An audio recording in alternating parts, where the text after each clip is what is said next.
wadayda markay dhalatay anu waa ka samray waxaaba kafanti baab iskaga diyaarsaday inuu ka qaburta u qodi lahaa laakiin alxamdulillah rabbil caalamiin hadda waa aragtaan السلام عليكم ورحمة الله تعالى وبركاته مكعي ودكتور أمل محمد إبراهيم وحنا دكتور كدلانكا وحنا كهول قلع هوسبيتال كجنوب الماتيرنتي هوسبيتال and so this is my neonatal department, neonatal ICU department. So in here and we have very special case and so about meconium grade 4 and plus neonatal septicemia plus GI bleeding. So and further information is we will say that later on. So and this is a Kayura baby girl. She was born 11 April 2022. First time she was apneic.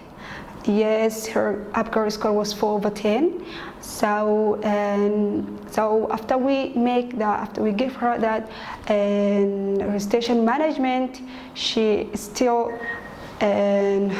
the low oxygen, extreme low oxygen, and yes, and even after we give her that oxygen contractor, and then at that time we changed it to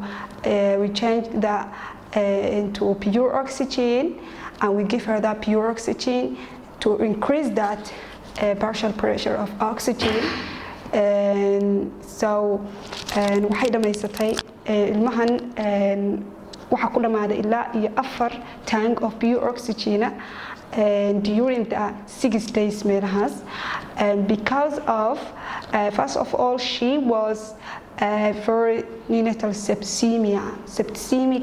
You realize that after 24 hours from her peak, and we get that investigation. So do you realize that her CBC was 30?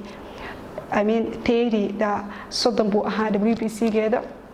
So and there is absolutely septicemia, and also she was meconium grade 4, and yeah.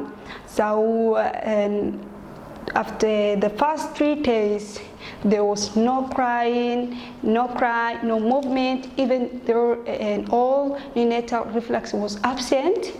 Were absent all neonatal reflexes, like suckling, urine, palmar, and also palmar and also plantar reflexes. All were negative, were absent first 3 days of her life. And then day after day, she, first of all, the 3rd day of her, from her period, that day she develops the GI bleeding and also abdominal distension. The GI bleeding was upper GI bleeding, and also distress, respiratory distress, high-grade fever. That is why her CBC was raised up to 30. So, marka this case, waxaan dhihi karnaa was very severe neonatal septicemia. Ayadoo haddana ahayd meconium grade 4, haddana waxay develop garaysa later on 3rd day meelahas upper GI bleeding, and then after blood management, the 5th day, the 6th day, day 6, and she develops that some recovery, some recovery, and about yes. So maanta adiga had oo kale ba waxa ku aragnay some improvement yani, but still no further movement is like inay samayso suckling still ayadoo dan aan joogno day 6 ma aysan samayn wax loo yaqaano suckling, ma aysan samayn wax loo yaqaano urine reflex, waxaasoo dhan ma lahayn. Somehow respiratory distress disappear, and also GI bleeding disappear, yes, and some distress, but still some distress, yes.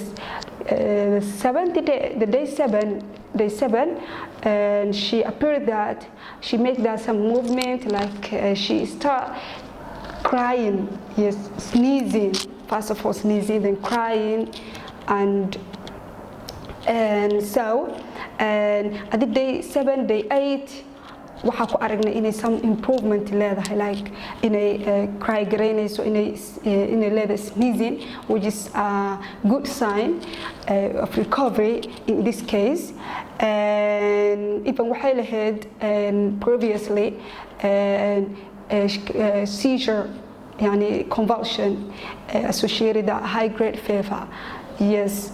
And also waxay lahayd also apneic episodes bay lahayd ilaa 10 times bay galaysay from first day, second day ilaa third day waxay kusoo celcelinaysay apneic episodes, taas oo ay sababaysay because of infection, high infection in her blood that reached to the CNS, her brain.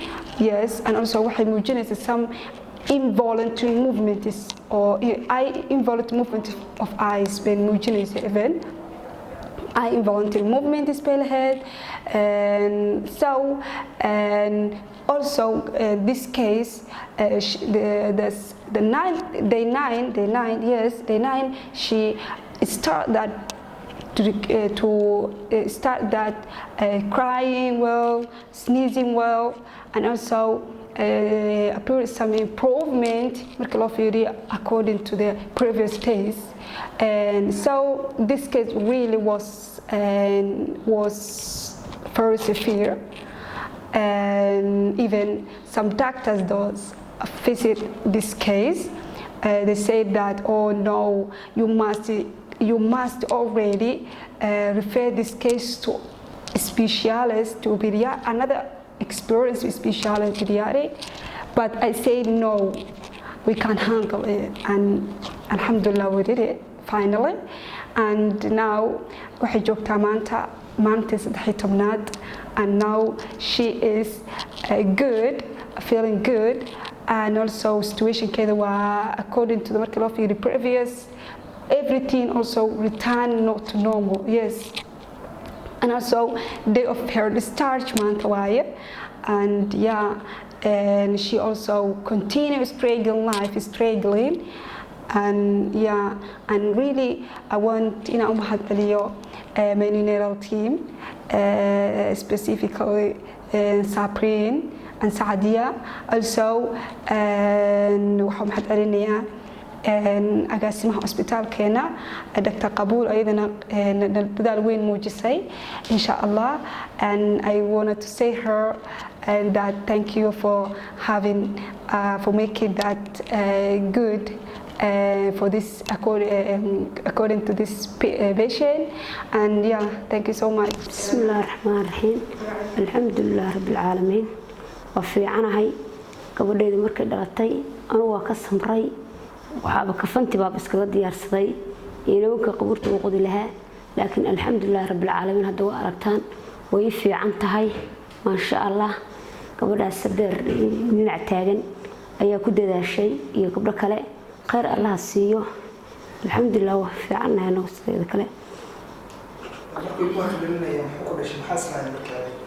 anigu waa xanuunsanaa anoo laba bishii 8 iyo bishii 9 labada bilood ugu dambeeyay anigoo ciishadla ku jira waa ku xanuunsaday ilmaha, waxaan dhakhtar ku aaday ma haysan computer isku saaro bishii 8 iyo bishii 9.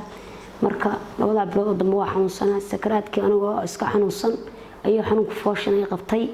MCH ka gargaar baan aaday, waxba lagama qaban kara baa yiri, isbitaal u gudub, isbitaalkan basida ku imi, dhaqaatiir baan ugu imi ma sha Allah, garab bay siiyeen, waxba wadeen, waxba ma haysan, cidna wax kama qaadan, khayr Allah siiyo, ayaga ku mitiday, ayaga ishidila ku wareeyay, garab istaagay.